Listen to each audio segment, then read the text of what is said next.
TV49 news కి స్వాగతం. సార్వత్రిక ఎన్నికల్లో కేంద్ర రాష్ట్ర ప్రభుత్వాలు కార్మికులకు ఇచ్చిన హామీల అమలుకు వెంటనే కృషి చేయాలని బుధవారం దేశవ్యాప్తంగా జరుగుతున్నటువంటి డిమాండ్స్ డే సందర్భంగా అల్లూరి సీతారామరాజు జిల్లా జీకే వీధి మండలంలో తహసీల్దార్ కార్యాలయం ఎదుట అంగన్వాడీ ఆశా మధ్యాహ్న భోజన పథకం కార్మికులు నిరసన తెలిపి తహసీల్దార్కు వినతి పత్రాన్ని అందించారు. అప్పల నర్సమ్మ మరియు గీతార్ల కుమారి మాట్లాడుతూ ఉద్యోగ కార్మికుల స్కీమ్ వర్కర్ల సమస్యల పట్ల కేంద్ర రాష్ట్ర ప్రభుత్వాలు స్పందించి వెంటనే పరిష్కరించాలని వారు కోరారు. ప్రభుత్వ విధానాల వల్ల ఉద్యోగ భద్రత లేకుండా పోతుందని తెలిపారు. బడ్జెట్ నిధుల కోతతో అన్ని రంగాల కార్మికులకు సామాన్య ప్రజలకు తీవ్ర నష్టం వాటిల్లుతూ ఉందని బడ్జెట్లో నిధులు పెంచాలని డిమాండ్ చేశారు. ఈ నేపథ్యంలో సార్వత్రిక ఎన్నికల ముందు కార్మిక సంఘాలు, స్కీమ్ వర్కర్లు, అంగన్వాడీ ఆశా మధ్యాహ్న భోజన కార్మికులు అనేక రంగాల్లో పనిచేస్తున్న వారికి నేటి పాలకులు ఎన్నికలు హామీలు ఇవ్వడం జరిగిందన్నారు. వాటిని అమలుకు కృషి చేయాలని డిమాండ్ చేశారు. ఈ కార్యక్రమంలో అంగన్వాడీ వర్కర్లు, ఆశా వర్కర్లు, మధ్యాహ్న భోజన పథక కార్మికులు పాల్గొన్నారు. గవర్నమెంట్ వాళ్ళు కనీసం 10,000 మాకు కల్పించి ఇవ్వాలి. మేము వెట్టి శాఖర పనుల్లాగా పనిచేస్తున్నాము. ఫోన్ వచ్చింది, ఇటువంటి మేము ఇబ్బంది పడలేము. కనీసం ఒక రోజు మేము పుల్లలకి వెళ్ళాలి, పుల్లలు కూడా తెచ్చుకోవడం పరిస్థితి అయిపోతుంది. ఎంతకైనా ఇంత కష్టపడుతున్నామంటే అర్థం చేసుకోవాలి. గవర్నమెంట్ మా కోసం కూడా ఇప్పుడు ఎంతగానో ఇప్పుడు అగ్గి మీద వండుతున్న వంటలు పొరపాటున అగ్గిలో పడిపోయే, లేకపోతే అగ్గి నిప్పు మా కొమ్ముల్లో పడి ప్రమాదం జరిగినా అడిగేవారు కూడా లేరు. అదే ఇన్సూరెన్స్ మా కోసం కల్పించాలి. ఒకసారి అర్థం చేసుకొని మా కోసం ఆలోచించాలి. గవర్నమెంట్ మాకు 10,000 వేతన ఇవ్వాలి కోరుకుంటున్నాము. అలాగే ప్రతిరోజు మెను ప్రకారంగా మేము వండాలి. మెను ప్రకారంగా వండకపోతే ఆ రోజు మా కూలి కూడా రాదంటున్నారు. అదే ఒక రోజు ఒక విధంగా చూస్తే అలాగా ఒక రోజు వంటకి 500 సామాన్ పడుతుంది ఆ మెను పెట్టడానికి. అలాగే కాబట్టి అలాగే రోజుకు ఒక విధంగా వండాలి. అటువంటి మెనులు పంపిస్తేనే ఆ రోజు జీతం వస్తుంది అంటున్నారు గవర్నమెంట్. అది కూడా మా కోసం అర్థం చేసుకోండి. గవర్నమెంట్ మా కోసం కూడా గుర్తింపు చేసుకుని మాకు 10,000 వేతన కల్పించాలని కోరుకుంటున్నాను.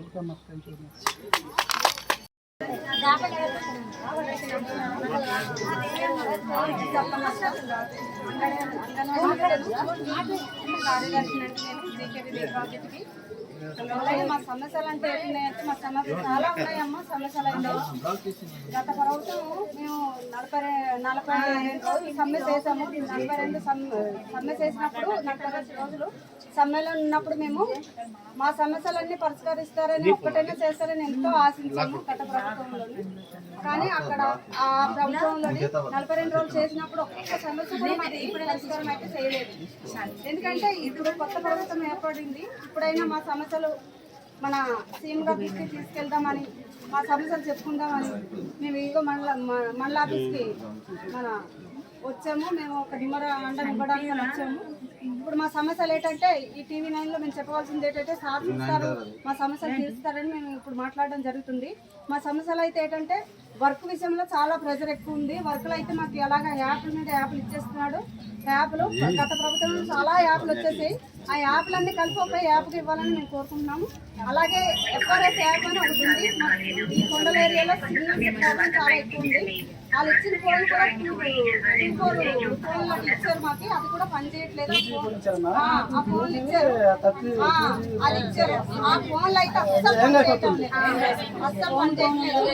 ఒక యాప్ పెడితే ఇంకొక యాప్ డిలీట్ అయిపోతుంది అనమాట. 4G కాదు ఇచ్చారు.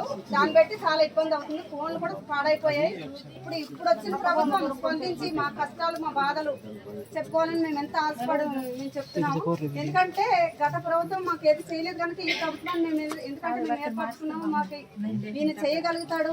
మాకు ఆ రోజు 42 సమ్మెలో మాకు హామీ కూడా ఇచ్చాడు. లోకేష్ బాబు ఇచ్చాడు, తర్వాత చంద్రబాబు నాయుడు గారు కూడా ఇచ్చారు, పవన్ కళ్యాణ్ గారు కూడా మాకు సహకరించారు. మా సమ్మెలోకి వచ్చి మా సమస్యలు మీ ఒకటి పరిష్కరిస్తామమ్మా, మేము అధికారంలోకి వచ్చినప్పుడు మీకు చేస్తామని ఎంతో చెప్పారనమాట. ఆయన మాట నిలబెట్టుకోవాలంటే ఒకటైనా సరే మాకు ఇప్పుడు వచ్చిన వెంటనే మాకు ఏదైనా చేయాలనే ముందుగా మెయిన్ అయితే మా వర్క్ విషయంలో చాలా తగ్గించాలా. రికార్డ్ వర్క్ ఇంతకు ముందు ఎలాగైతే రికార్డ్ లో మీరు రాసుకునేలా ఉండాలి. ఫోన్ లో వర్క్ తగ్గించాలి.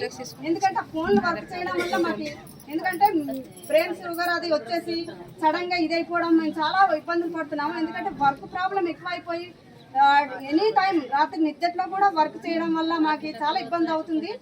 ఎనీ టైం వర్క్ చేయడం వల్ల మేము ఏ టైంలో ఏమైపోతున్నామో మాకు తెలీదు.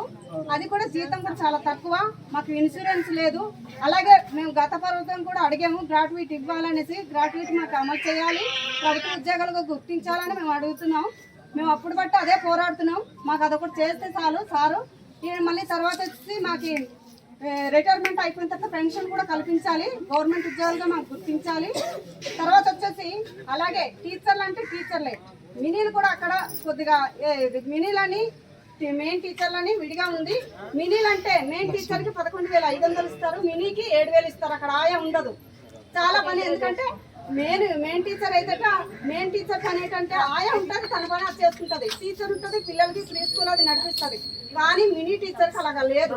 మినీ టీచర్ 2 పనులు చేయాలి.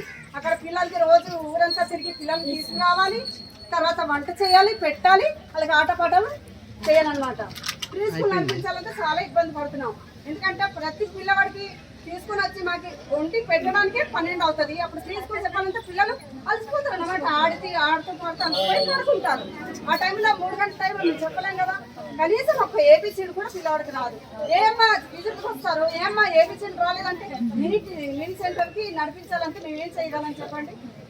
అలాంటి ప్రాబ్లం మినీ సెంటర్కి ఎక్కువ ఉందమ్మా.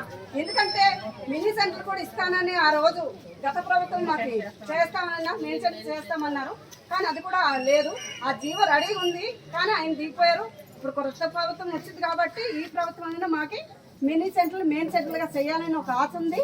మాకు ఖచ్చితంగా మెయిన్ సెంటర్లు చేయాలి.